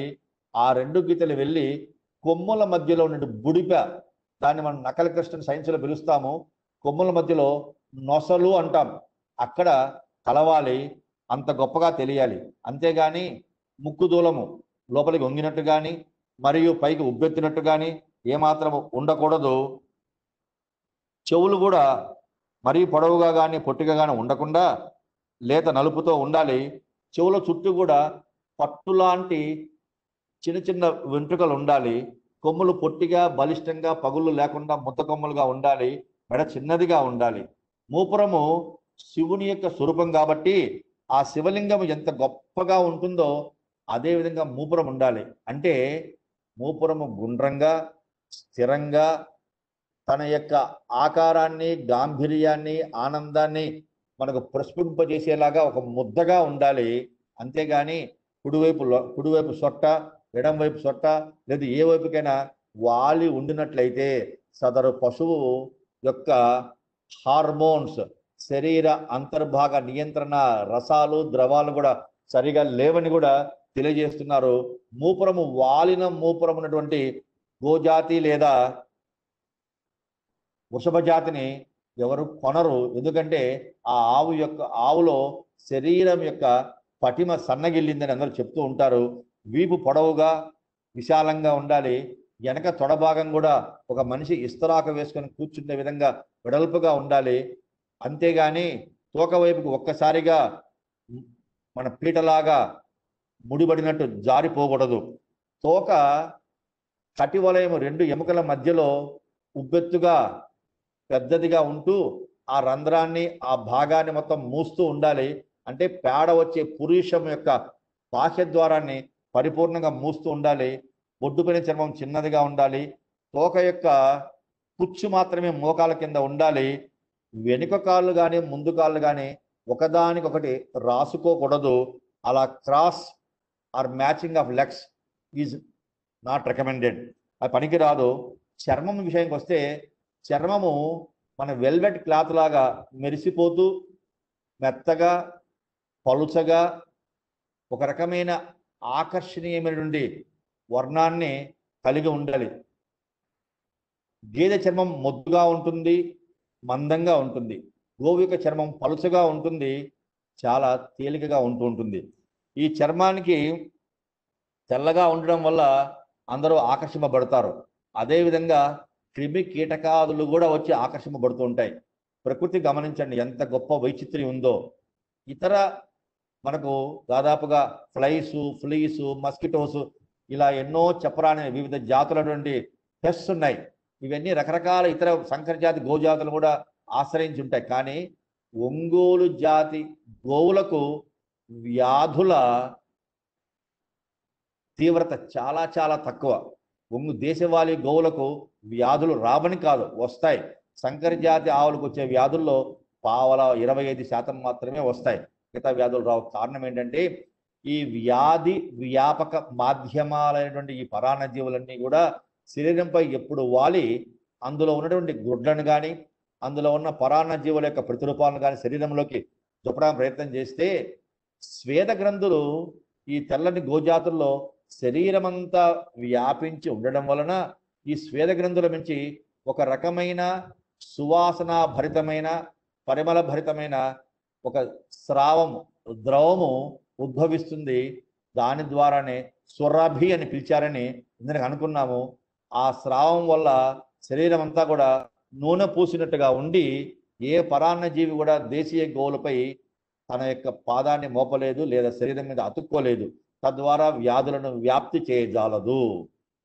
అందుకోసమనే సంకర జాతి ఆవుల్లో కనిపించేటువంటి బాహ్య పరాన్న జీవ మూలకాల ద్వారా సంక్రమించే వివిధ రకాలైనటువంటి ఏకకణ వ్యాధులు మొదలుకొని రకరకాల క్యాన్సర్ల వరకు కూడా అటువంటి వ్యాధులు దేశీయ గోవులకు రానే రావు. భగవంతుడు సృష్టిలోనే దేశీయ గోవులకు వాటి యొక్క ప్రాంతానికి అనుగుణంగా ఆ ప్రాంతంలో లభించే పోషకాల యొక్క ఆధారభరితమైన శరీర అంతర్గత దారుఢ్య ప్రామాణికత నిర్ధారణ చేసుకొని ఆ వ్యాధుల నుంచి వాటికి రక్షణ కల్పించేందుకు గాను ఈ విధమైనటువంటి యంత్రాంగాన్ని నిర్మాణ ప్రక్రియను మహాదేవదేవుడు చేపట్టాడని మనం ప్రగాఢంగా విశ్వసించవలసినటువంటి తరుణం ఇది. పొదుగు కూడా గట్టిగా శరీరానికి అతుక్కున్నట్టుగా ఉండాలి. 4 రొమ్ములు ఈక్వి లేటరల్ డిస్టెన్స్ అంటాం, సమాంతరంగా ఉండాలి. ఆ 4 రొమ్ములు సమాంతరంగా ఉన్నప్పుడే మనకు చనుకట్టు చూసేదానికి ఆకట్టుకుంటూ ఉంటుంది. పాలు పిండే రొమ్ములు కూడా 4 సమానంగా ఉండాలి. అతుక్కోనున్న రొమ్ములు కానీ లేదు వంకర తిన్న రొమ్ములు కానీ పాల ధార వచ్చే రంధ్రాలు సరిగా లేని రొమ్ములు కానీ పనికి రావు. అందుచేత ఇవన్నీ ఒంగోలు జాతి లక్షణాలు. గిట్టలైతే మరి గిట్టలు గుండ్రంగా ఉండాలి. గిట్ట యొక్క భాగాన్ని మనము కింద ఒక స్కెచ్ పెన్తో కానీ పేపర్ మీద కానీ లేదా ఒక ఇసుకలో కానీ పెట్టి ఒక ముద్ర తీసినట్లయితే ఒక వృత్తాకారంగా ఉంటుంది. వృత్తాకారాన్ని మధ్యలో 2 డయామీటర్ల రేఖలు కలిపినట్టుగా ఉంటుంది. ఆ 2 గిట్టలు అంటాం. బాహ్య గిట్ట, అంతర్గత గిట్ట. శరీరం లోపల వైపు హృదయం వైపు ఉండేది అంతర్గత గిట్ట, లేదు బయటకు ఉన్నది బయట గిట్ట అంటాం. ఈ గిట్టల మధ్య ఉండే 2 గిట్టల మధ్య ఖాళీ స్థలం అంటే 2 వేళ్ల మధ్య ఖాళీ స్థలము అతి తక్కువగా ఉండాలి. నడిచినప్పుడు ఆ ఖాళీ స్థలములో ఏమాత్రము బంకమట్టి కానీ బురదమట్టి కానీ ఇసుక కానీ ఇరుక్కుంది అంటే ఆ ఎద్దులు నడవలేవు. అందులో కొనేటప్పుడు పశువును నడిపించి మనం ఆ గిట్టల మధ్య వ్యవధి తక్కువగా ఉన్నట్టు చూడాలి. అలా గిట్టలు ముద్దకొమ్ములా లేకుండా ముందు గిట్టలు ముందుకు చూస్తున్నాయి కాబట్టి అవి కాస్త వెడల్పుగా ఉన్నా పలుచగా ఉన్నా తోనపాకు విధంగా ఉన్నా ఆకు గిట్టలు అంటారు. పనికి రావు, బరువును మొయ్యలేవు. అవన్నీ భూమి మీద కాళ్ళు కూడా మన మనిషి చేయి భూమి మీద ఆనిపినట్టు కానీ కోతుల్లాగా కానీ శరీరం పడతాయి. బరువును న్యూమో డైనమిక్స్ సరిగా ఉండదు కాబట్టి బరువును పట్టలేవు. ఒంగోలు జాతి గిత్తలన్నీ కూడా ఒంగోలు జాతి ఆవిర్భావము వికాసము కూడా గుండ్లకమ్మ, పాలేరు, ఆలేరు నదీ పరివాహక ప్రాంతాల్లో వెళ్ళి విరిసింది అని అనుకున్నాం. కాబట్టి ఆ ప్రాంతాల్లో ఒండ్రుమట్టి నేలలు, నల్ల రేగడి నేలలు ఉన్నాయి. కాబట్టి అక్కడ పని చేయాలంటే గిట్టం గుండ్రంగా ఉండాలి. గిట్టల మధ్య ఉన్న నిడివి అతి తక్కువగా ఉండాలని చెప్పారు. అందునిమిత్తమే ఈ ముందు 2 కాళ్ళ మధ్య ఉన్నటువంటి యొక్క వక్షస్థలము అన్నాం. ఆ బిగుతు వక్షస్థలం గట్టిగా ఉండి ఒక గోళం మూసినట్లుగా పెద్దదిగా ఉన్నప్పుడే హృదయం పెద్దదిగా ఉంటుంది. అధికంగా రక్తాన్ని శరీరంలో ప్రసరింపజేస్తుంది. తద్వారా వాయుగ్రహణ శక్తి పెరుగుతుంది, ప్రాణవాయువు పెరుగుతుంది, గాలిని అధికంగా పీల్చుకుంటుంది. ఉచ్ఛ్వాస నిశ్వాసాల ద్వారా ఆరోగ్యాన్ని కాపాడుకుంటూ ఆహారాన్ని పచనం చేసుకుంటూ కూడా ఉంటుంది. ఇవన్నీ కూడా ఒంగోలు జాతి లక్షణాలు చెప్పారు. ఇక్కడ మీకు శాస్త్రీయంగా మాట్లాడుతున్నాం. ఈ శాస్త్రీయ విషయాలన్నీ అయిపోయిన తర్వాత లాస్ట్లో మరికొన్ని విషయాలు ఉన్నాయి. సుడులు అంటారు, వాటి గురించి లాస్ట్లో మనం మాట్లాడుకుందాము. కానీ ముఖ్యంగా మాత్రము 3 రకాల సుడులు చూస్తారు. నుదుటి మీద 2 కళ్ళకు పై భాగంలో బొట్టు పెట్టుకునే ప్రాంతంలో ఒక సుడి ఉండాలి.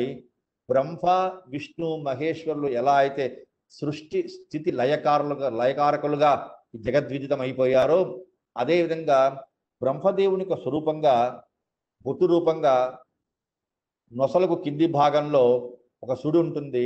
దాని నొసటి సుడి, స్థానపు సుడి అని పిలుస్తారు.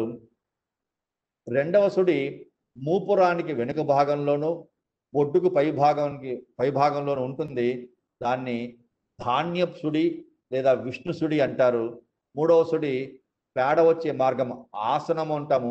ఆసనానికి 4 అంగుళాల కిందగా ఉంటుందని ఆసనపు సుడి లేదా సాంబ శివుడి సుడి అంటారు. ఇవి కొనుగోలు చేసేవారు సూచించే ముఖ్య సుడులు. ఇతర సుడుల గురించి సవివరంగా రాబోయే రోజుల్లో చర్చించుకుందామని మీకు విజ్ఞప్తి చేస్తున్నాను. కానీ ఉండకూడని లక్షణాలు ఏంటయ్యా అంటే, శరీరం అంతా తెల్లగా మల్లెపూలాగా పెరుగులాగా దదిలాగా మెరిసిపోతున్నా కొన్ని చోట్ల చమురు మచ్చలు అంటారు, లేదా ఎండ పొడ అంటారు, కొందరు గజ్జి అంటారు, మరికొందరు ఉలిపి మచ్చలు అంటారు. అంటే ఎరుపు, తెలుపు లేదా నీలము రంగు మచ్చలు ఉంటాయి. ఈ మచ్చలు ఎక్కడైనా ఉన్నట్లయితే అక్కడ శరీర మేనిఛాయను ఇనువడింపజేసేందుకు చర్మములో ఉండవలసినటువంటి మెలనోసైట్స్ అంటే శరీర వర్ణ ఆచ్ఛాద కణాలు లేకపోవడం వల్ల ఆ భాగము మెలనోసైట్స్ లేని భాగంగా ఉండిపోతుంది. ఆ ప్రాంతాల్లో సూర్య భగవాన్ నుంచి వచ్చే వివిధ రకాల కిరణాలు, solar radiation and solar irradiation అంటాం, టాక్సిక్ రేస్ ఆఫ్ సూర్య భగవాన్. ఆ సూర్య భగవాన్ యొక్క విషతుల్య కిరణాలు ఎప్పుడైతే పడతాయో అటువంటి పశువుల్లో చర్మ వ్యాధులు, క్యాన్సర్లు, రక్త సంబంధ వ్యాధులు అధికంగా వచ్చే అవకాశము ఉందని చెప్తూ ఉంటారు. ఇంతో మించి లక్షణాలు మనం ఎక్కువ చెప్పడం మంచిది కాదు. ఇకపోతే సంకర జాతి ఆవులన్నాం, దేశీయ గోవులన్నాం, వారి గురించి ముచ్చరించుకోవాలి. ఆ ముందుగా మరొక మాట, ఇంత ప్రాశస్త్యం కలిగింది కాబట్టి మనకు విష్ణు గాయత్రి, శివ గాయత్రి చెప్పుకుంటాం. ఓం తత్పురుషాయ విద్మహే మహాదేవాయ తన్నో శివ ప్రచోదయాత్, రుద్ర ప్రచోదయాత్ అంటాం. అదేవిధంగా నందీశ్వరుని కూడా తత్పురుషాయ విద్మహే చక్రతుండాయ ధీమహి తన్నో నంది ప్రచోదయాత్ అని అంత గొప్పగా పిలిచారు. చాలా చోట్ల సంతోషం. తూర్పుగోదావరి జిల్లాలో నా అనుభవం 15 సంవత్సరాల నుంచి ఉంది. ఇక్కడ కూడా నందీశ్వరునికే సపరేట్గా నందినే ప్రధాన భూమికగా చేసి ఎన్నో నందీశ్వరాలు కూడా వెలిసాయి అనుకున్నాము. ఈ నంది ప్రాశస్త్యాన్ని, గో ప్రాశస్త్యాన్ని చెప్తూ మన వాళ్ళందరూ కూడా కపిల గోదానం అంటారు. అది తర్వాత మాట్లాడతాం. కానీ కపిల గోదానము మన ఉపనయన సంస్కారంలో కానీ కన్యాదానం అప్పుడు కానీ చేస్తారు. అదేవిధంగా వివాహ నిమిత్తం కూడా అమ్మాయిని లక్ష్మీ స్వరూపంగా భావించి ఆ అమ్మాయి పుట్టినింటే కాదు మెట్టింటే కూడా సౌభాగ్యం ఉండాలనే తలంపుతో ఆ తల్లి వివాహిత వధువు వెంట కూడా కన్యాదానం చేస్తూ గోవులను ఎన్నో ఇచ్చిన సందర్భాలు ఉన్నాయి. సాక్షాత్ శ్రీరామచంద్రుల వారు కూడా వనవాసం వెళ్లే ముందు విచారణ ఉంది. మరొక ముఖ్య విషయము, ఎక్కడైతే వర్షం లేదో, కరువు తాండవిస్తూ ఉందో ఆ ప్రాంతంలో బాగుండాలని, లేదా సుభిక్షంగా మరింత సుభిక్షంగా ఉండాలనే తలంపుతో వృషోత్సర్జనము అంటాం. ఒక వృషభాన్ని, మంచి ఆబోతును, యవ్వనంలో ఉన్న ఒక వయసులో ఉన్న ఒక గిత్తను, అదేవిధంగా పరిపక్వ వయసుకు వచ్చిన ఒక ఆ గోవును లేత పెయ్యను తీసుకువచ్చి రెంటికి వివాహం చేసి వదులుతారు. ఆ సంతతి ఆ గ్రామంలో సర్వులకు ఆరాధనీయంగా ఉండాలని చెప్పారు. దాన్ని వృషోత్సర్జనము అంటారు. చాలా పవిత్రమైన కార్యక్రమము. ఇది చేసిన వారికి మరుజన్మే ఉండదని హైందవ సిద్ధాంతం ఒక్కానిస్తూ ఉంది. ఇది చెప్పారు చూడండి. It's a meritorious deed where in young and energetic bull is selected and set free for the benefit of the community అన్నారు. దాదాపుగా మనం మానవుడు పుట్టినప్పటి నుంచి మానవుడు మరణించేంత వరకు, లేదా ఎన్నో మన షోడశ కళానిధి షోడశోపచార పూజాంకరిష్యామని 16 రకాలుగా భగవంతుని పూజ చేస్తుంటాము. ఆ 16 రూపాలలో కూడా ఉపయుక్తపడేది గోవు యొక్క పాలే అన్నారు. పుట్టిన లగాయత్తు మరణం వరకు, మరణానంతరం కూడా మోక్షం వరకు కూడా ఆవునే మనము వితరణగా ఇస్తాము. వైతరణి నదిని దాటేందుకని పెద్దలు తెలియజేయడం జరుగుతుంది. గంగిరెద్దుల వారికి కూడా గోవు ద్వారానే వికాసం లభించింది అన్నారు. పూర్వీకులు ఈ ఎద్దులను కేవలము పని నిమిత్తమే కాకుండా పాలిచ్చేవిగా కూడా గమనించారు. మీ అందరూ పవర్ పాయింట్ ప్రజెంటేషన్లో చూస్తూనే ఉంటారు. మిత్రులందరికీ సవినయ విన్నపం చేస్తున్నాను.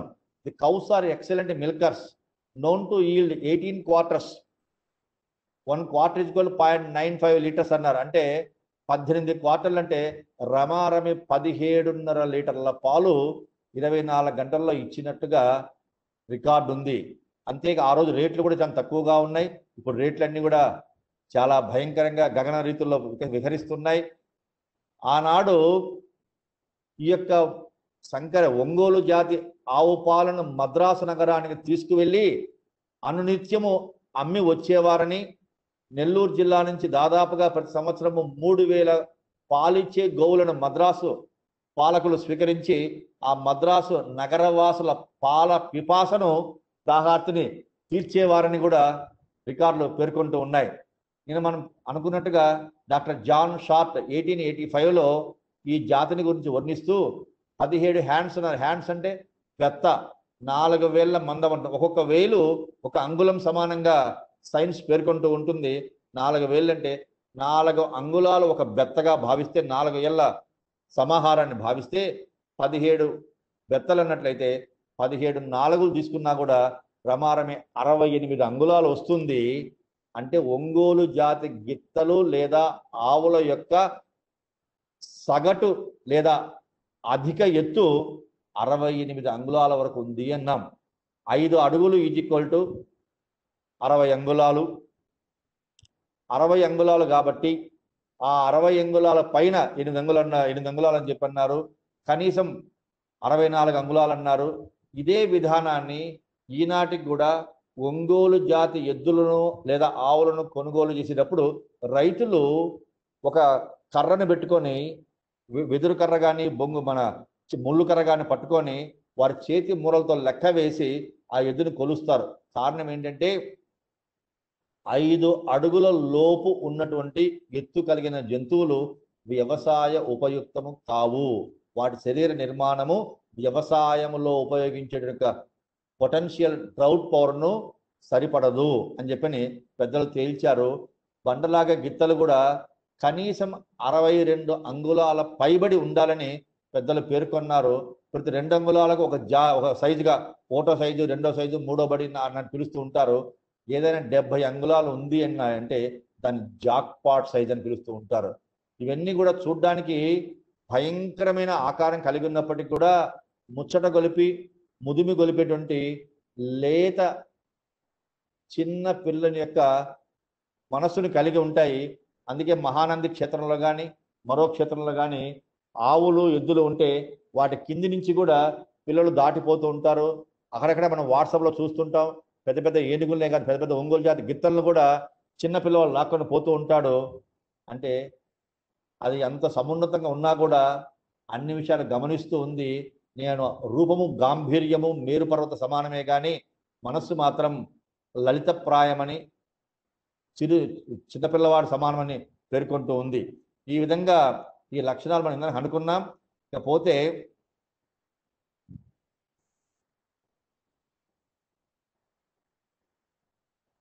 హరప్పా మొహంజదారో నాటి కాలంలో ఉన్న ఆవులు తర్వాత ఎద్దులు ఏ విధంగా రూపాంతరం చెందాయి. 1880లో ఒంగోలు జాతి బొమ్మ చూడండి. మెడ మరీ కురచగాను, మూపురము వెనక వైపుకి పెద్దదిగా వాలిపోయి చిన్న నడుముతో ఉండి భూమికి దగ్గరగా ఉంటూ విపరీతమైన వేలాడుతున్న గంగడోలు ఉంది. ఇది 1880th ఇయర్ నాటి ఒంగోలు జాతి. కానీ కాలక్రమేణా రూపాంతరం చెంది దాదాపుగా మనం ప్రకృతిలో వచ్చిన మార్పుల వల్ల కానివ్వండి, పోషణలో వచ్చిన మార్పుల వల్ల కానివ్వండి, వాటి వినిమయ విధానంలో చేర్పుల వల్ల కానివ్వండి 1909 సంవత్సరం వచ్చేసరికల్లా ఈ రూపంగా భాసిల్లుతుంది.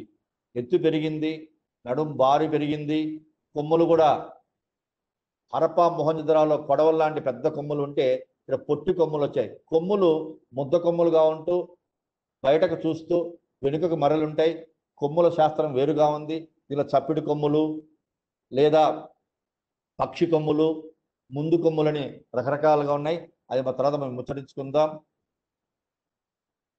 ఈనాడు చూడండి ఒంగోలు జాతి ఇలా మిగిలింది. అయ్యా ఇందుకు 9 నలుపులే అనుకున్నాం, ఇక్కడ ఏంటి నలుపు ఎక్కువగా ఉంది అన్నారు. ఒంగోలు జాతి ఎద్దులలో పై పెదవి, కనులు, చెవుల కొసలు మాత్రమే కాకుండా మెడ వెనుక భాగము, మూపురం భాగము, మెడకి ఇరువైపులా గంగడోలక పై భాగం కూడా నలుపుగా ఉంటుంది. అదే విధంగా కటివలయం మీద కూడా తొడల భాగము, తోక భాగం కూడా నలుపుగా ఉంటుంది. కానీ ఇది మైనస్ పాయింట్ ఏం కాదు, అట్లని అభిలషణీయము కాదు. ఈ నలుపులో ఏమవుతుందయ్యా అంటే జంతువు యొక్క అందము తగ్గుతుంది, ఆకర్షణీయత తగ్గుతుంది, కానీ పని సామర్థ్యంలో తేడా లేదు. కాబట్టి దీన్ని జనరల్గా న్యూట్రల్ పాయింట్గా కన్సిడర్ మాత్రం చేస్తూ ఉంటారు.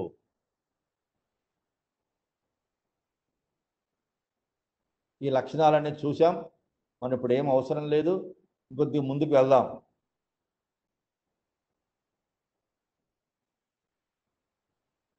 ఒంగోలు జాతి యొక్క బాహ్య స్వరూపంలో ఎముకలు అతి గొప్పగా ఉంటాయి, పటిష్టంగా ఉంటాయి, చాలా దళసరిగా ఉంటాయి.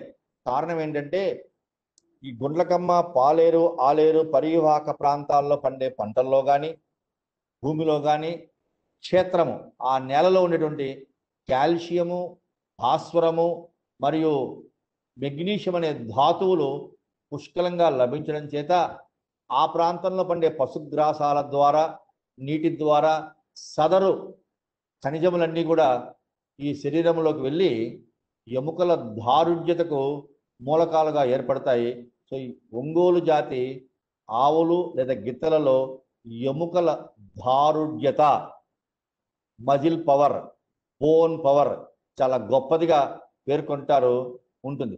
మిగతా జాతి గేదెలకు లేదా ఆవులకు సంకర జాతి మరియు ఒంగోలు జాతి ఆవులకు తేడా ఏంటంటే సంకర జాతి ఆవులు కానీ గేదెలు కానీ అధికంగా తీసుకున్న ఆహారాన్ని అంతా కూడా క్రొవ్వుగా మార్చి ఆ క్రొవ్వును శరీరం కింద అవి స్టోర్ చేసుకుంటాయి, దాచిపెట్టుకుంటాయి. కానీ ఒంగోలు జాతి గిత్తలు శరీరం కింద పెట్టుకోవు, వాటిని తీసుకెళ్ళి కండరాల్లో దాచిపెట్టుకుంటాయి. అందుకే ఒంగోలు జాతి ఆవుల శరీరము పలుచగా ఉంటుంది. మరొక ముఖ్యమైన విషయం ఏంటంటే ఒంగోలు జాతి గోజాతి శరీరంపై ఈ యొక్క గోమార్లు, పిడుదలు, ఈ యొక్క దోమలు వాలినా కూడా ఉండవని అనుకున్నాము. ఎవరమైనా పొరపాటున ఒంగోలు జాతిపై చెయ్యి వేసినా, లేదు ఒక పక్షి వ్రాలినా, లేదు ఒక కీటకం వ్రాలినా శరీరము దళదరిస్తుంది. అంటే it causes or it sends waves of motions. ఒక్కసారిగా మనం ఎక్కడైతే చదువుతామో అక్కడంతా కూడా శరీరము శుభ్రంగా నీటి అలల్లాగా కదిలిపోతూ ఉంటుంది. ఆ కదలడం వల్ల కూడా కీటకాలకు ఆస్కారం ఇవ్వదు. కారణం ఏంటంటే ఇతరత్రా ఏ ప్రాణికి లేనటువంటి అతి చిన్నని కండరాలను, మైన్యూట్ మజిల్స్ అంటాం, ఒక దేశీయ గోవుల్లో ఉన్నాయి. అందులో దేశీయ గోవులకు ఆ శరీరం ఎప్పటికప్పుడు శుభ్రమవుతూ ఉంటుంది. అందులో దేశీయ గోవులను ఎక్కువగా ఇతర పశువుల్లాగా కడగవలసిన ఆవశ్యకత లేదు. ఎంత ఎండ తగిలితే శరీరము అంత బాగా ఉంటుంది. అదే గెది జాతి కానీ సంకర జాతి గోవులను కానీ విపరీతంగా రోజుకు 2-3 సార్లు కడిగి తీరవలసిన ఆవశ్యకత చాలా చాలా ఉంది అని మనకి విజ్ఞానులు పెద్దలు తెలియజేస్తున్నారు. ఒంగోలు జాతి దూడలు ముఖ్యంగా పుట్టినప్పుడు బాగా గోధుమ వర్ణంలో ఉంటాయి, లేదా అప్పుడే కాల్చినటువంటి బ్రిక్ రెడ్, ఎర్రటి ఇటుక వర్ణంలో ఉంటాయి, బ్రౌన్ కలర్లో ఉంటాయి. కానీ కొన్ని దూడలు మాత్రము తెల్లగా పుడుతూ ఉంటాయి. ఇక్కడ చూడండి, దూడలన్నీ తెల్లగా ఉన్నాయి. ఇక్కడ చూడండి, దూడలు బాగా బ్రౌన్ కలర్లో ఉన్నాయి.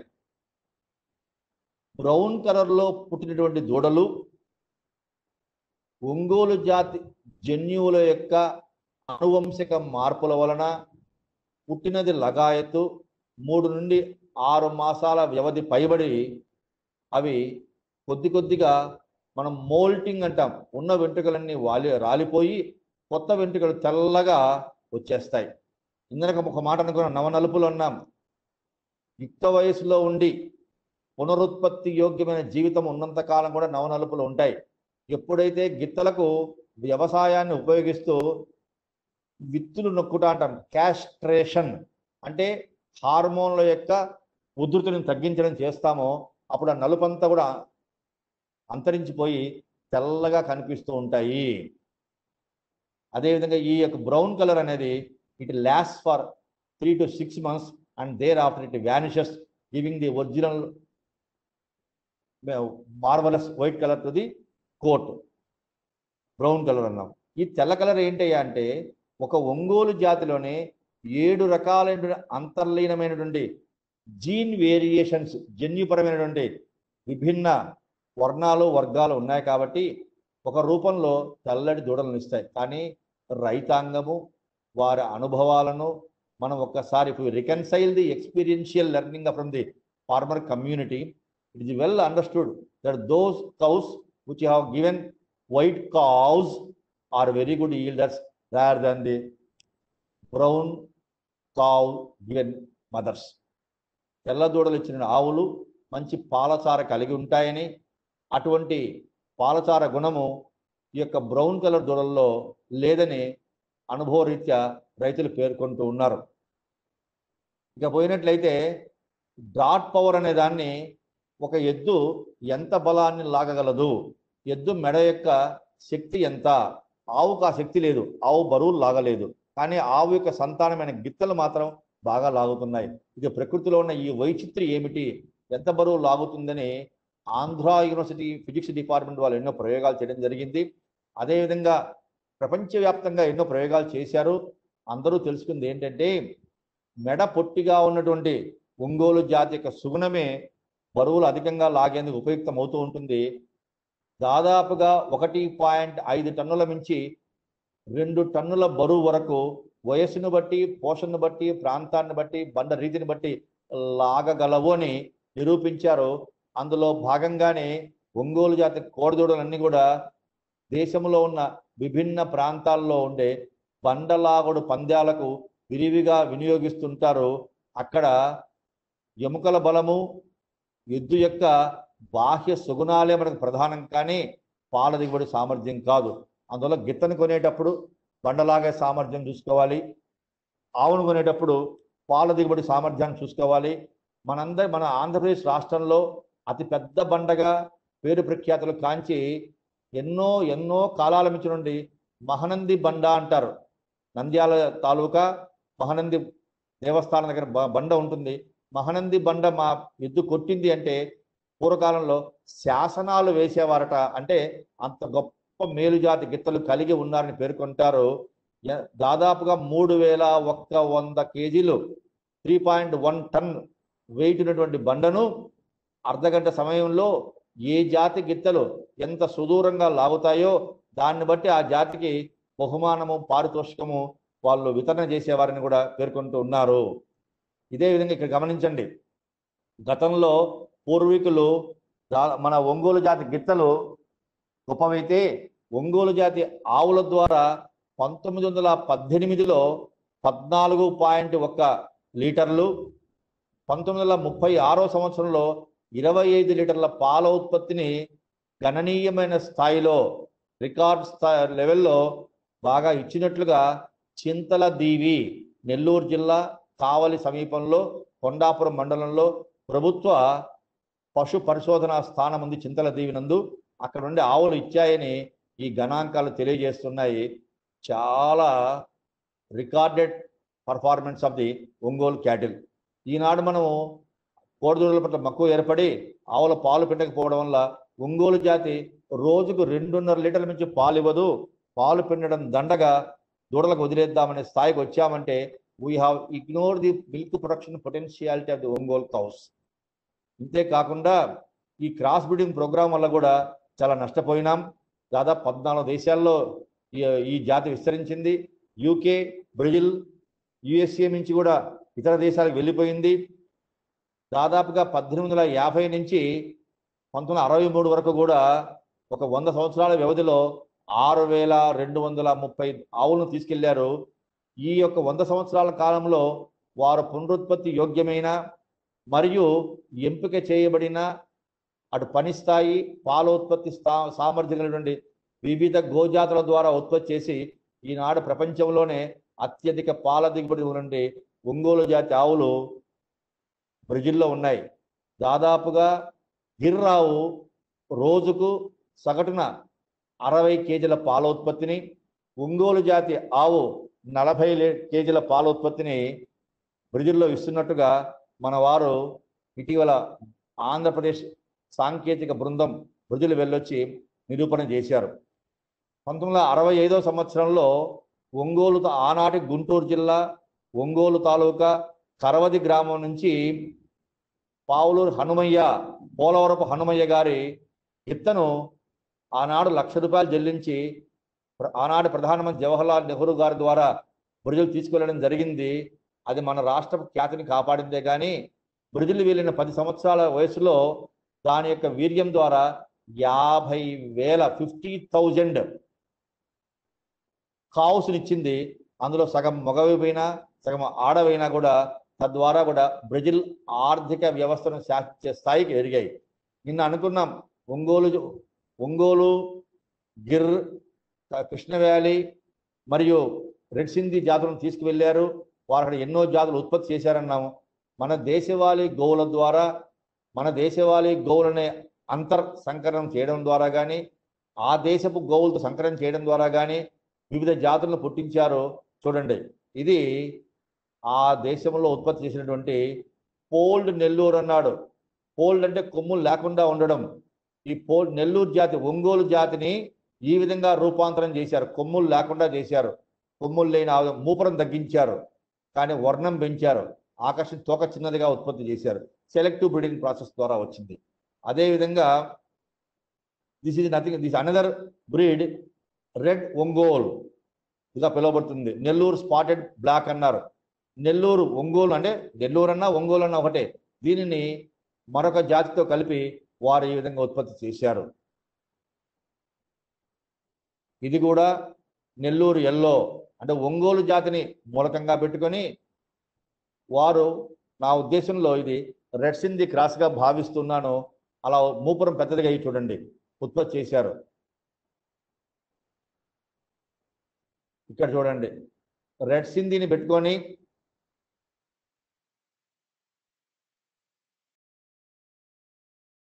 లేదు.